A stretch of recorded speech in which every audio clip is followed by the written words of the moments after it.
Propósito de tu vida. Siempre que se habla del propósito de nuestra vida, realmente es un tema interesante, porque realmente mucho se habla, mucho se dice sobre el propósito de la vida, y muchas personas nos dedicamos a hacer cosas, terminamos haciendo cosas que no tenemos ni idea por qué las hacemos, llevamos una vida atormentada y no tenemos ni idea de por qué la llevamos, y así se nos va. Morimos o estamos a unos segundos antes de morir y nos estamos haciendo esa pregunta de ¿qué hice con mi vida? ¿Por qué yo viví así? Yo quería hacer algo diferente, y realmente digamos que muchas personas han partido de este mundo y no han podido resolver ese tema. Ahora, no es que se haya encontrado la respuesta correcta, pero realmente para mí este tema sí está muy cerca de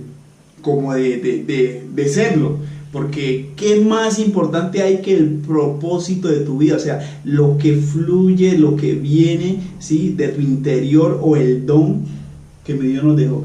Mi socio, el propósito de tu vida, usted es el encargado hoy de manejar este tema, pero bueno, yo sé que hoy voy a aprender muchísimo de usted, y bueno, arranquemos con el propósito de la vida. Buenas noches para todos, como siempre es un placer estar con ustedes acá, y no, la idea es poder desarrollar este tema en conjunto, ¿no? Vamos a hablar sobre unas frases de Marco Aurelio que mi socio Wellington va a leer allí, bajo la cual se va a desarrollar básicamente todo este tema, y que nos va a permitir entender y comprender un poco cuál es la dinámica de nuestra vida, ¿no? Porque muchos vivimos allí como plantitas sembraditas, sin ningún propósito, sin movernos, y la idea es que la gente vaya tomando esa conciencia que se necesita, vaya despertando. Ya vemos que Colombia se está transformando. Colombia es un país de gente que está tomando conciencia, que está cada día abriendo más los ojos, está despertándose, no está tragando entero como decimos, cada vez busca masticarlo mejor, y lo que procuramos a través de este medio es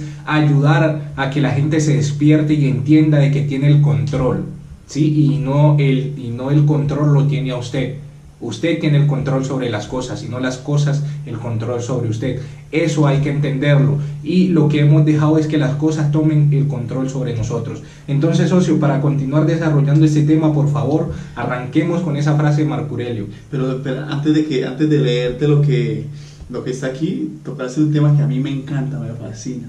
Y es que tú dijiste que Colombia, la gente está despertando, la gente ya no está tragando entero. A mí me fascina eso, porque eso lo que da a entender es que la gente está siendo más inteligente, la gente ya está mirando que hay algo más allá, y cuando eso pase, realmente las cosas van a cambiar.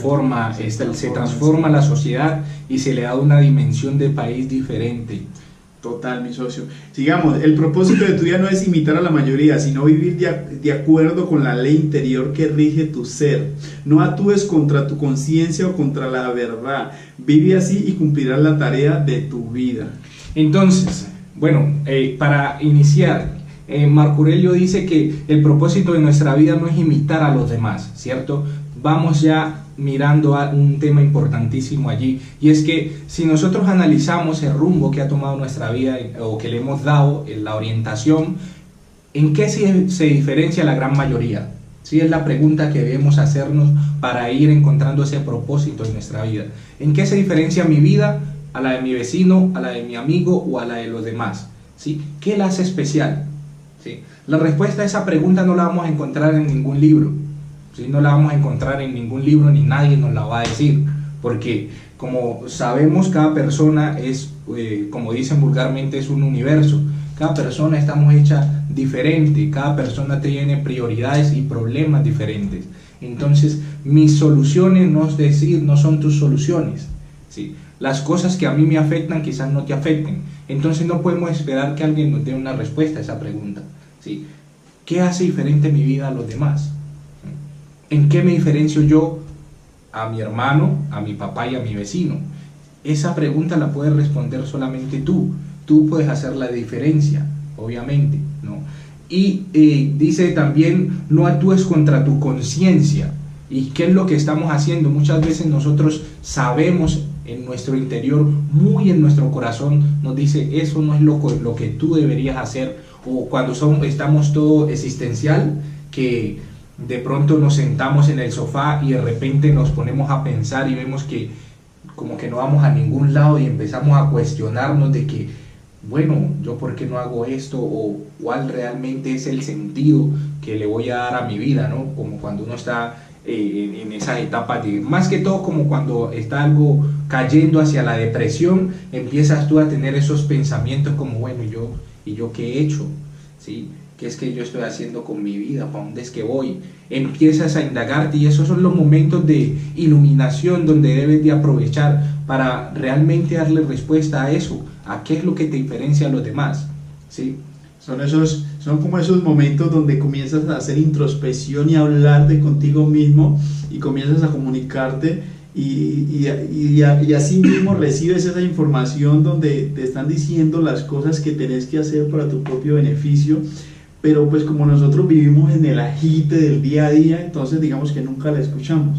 Solo cuando la persona ya ha hecho un proceso, así sea digamos algo básico, y entonces esa persona comienza a escuchar todas esas cosas de las que tú hablabas ahora, de que nos hacen diferentes unos a otros, ¿sí? Por ejemplo, las cosas que a ti te gustan o te llaman la atención, a mí no me llaman la atención, Claro. ¿sí? Pero esas cosas, cuando digamos estamos en un grupo de personas, 2, 3, poquitos por decirlo así, siempre por lo general se habla de un tema general, entonces siempre nos enfocamos en ese tema, olvidando de las cosas que a nosotros realmente nos gustan. Entonces es allí donde nosotros, estando en grupos, nos olvidamos de nosotros, de las cosas que, nos olvidamos de nuestro propósito y pasamos más bien a hacer las cosas que todo el mundo hace, ¿sí? Y cuando llegamos a ese momento que tú hablas, de que estamos en esos momentos de angustia, de depresión o momentos similares, entonces allí ahora sí comenzamos a conectarnos con nosotros mismos. Lo entiendo así, mi socio. Sí, claro, y hay que entender es que nosotros llevamos ese brillo, esa esencia de diferencia en nuestra sangre, ¿sí? En nuestro ADN nosotros tenemos esa calidad, esa energía, ¿sí? Eso que te hace ser único lo llevas tú allí. ¿Por qué? Porque eres creado por, si crees en Dios o lo que sea que creas, un ser superior que te dio eso. Genéticamente tú estás hecho para brillar, ¿sí? Genéticamente tú estás hecho para triunfar. De hecho, si nos ponemos a analizar, tú eres un ganador desde antes de nacer. ¿Por qué? Porque el espermatozoide del cual fuiste creado fue el único que ganó la carrera y alcanzó a cruzar esa barrera. O sea, que ya eres un ganador. Pero ¿qué pasa? Te has quedado allí, te has creído una mentira que te dijeron unas personas o te dijo la sociedad, ¿sí? A través de los mensajes que envía, los mensajes ella lo envía a través de tu entorno, quizás, ¿sí? A través de tus modelos, personas a las cuales tú admiras y una cantidad de cosas más. Te manda esos mensajes y te los has creído y has perdido esa confianza que tenías en ti, y eso ha menguado el brillo y la calidez que tú tenías. Y vamos a ver, mira, el ser humano en el universo es como una flor en la tierra, ¿cierto? Hay una flor y alrededor de ella hay miles de flores, ¿cierto?